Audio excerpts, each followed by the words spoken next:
Hello friends, welcome to Sri Tamil channel. இன்னைக்கு நாம இட்லி மாவுல இனிப்பு பணியாரம் எப்படி செய்யலாம் அப்படினு தான் பார்க்க போறோம். குழந்தைங்க ஸ்கூல்ல இருந்து வரும்போது இட்லி மாவு மட்டும் இருந்தா போதும். இத நாம சட்டுன்னு செஞ்சு கொடுத்துடலாம். வாங்க இந்த பணியாரம் எப்படி செய்யலாம்னு பார்க்கலாம்.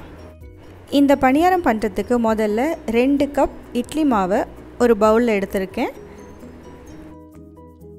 அது கூட ஒரு 3 டேபிள் ஸ்பூன் அரிசி மாவு சேர்த்துக்கங்க. அடுத்து ஒரு அரை கப் நாட்டு சர்க்கரை சேர்த்துர்க்கேன். உங்களுக்கு வெல்லம் சேர்த்து செய்யணும்னா வெல்லத்தை பாகு காய்ச்சி வடிகட்டிட்டு சேர்த்துக்கங்க. ஒருவேளை அப்படி சேர்க்கும்போது மாவு தண்ணி ஆயிடுச்சுன்னா அதுக்கேற்ற மாதிரி 1-2 ஸ்பூன் அரிசி மாவு சேர்த்துக்கலாம். அடுத்து ஒரு 1/4 கப் தேங்காய் துருவல் சேர்த்துருக்கேன். தேங்காயை சின்ன சின்னதாக கட் பண்ணி நெய்யில் வறுத்து கூட சேர்த்துக்கலாம். அடுத்து கொஞ்சமாக ஏலக்காய் தூள்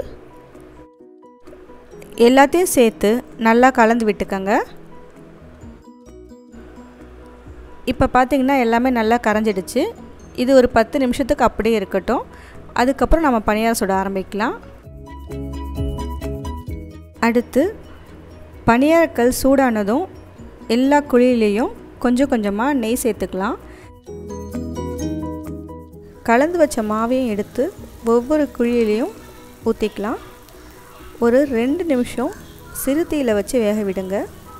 ஒரு 2 நிமிஷத்துக்கு அப்புறம் நாம் இப்போ அதை திருப்பி போட்டுக்கலாம்.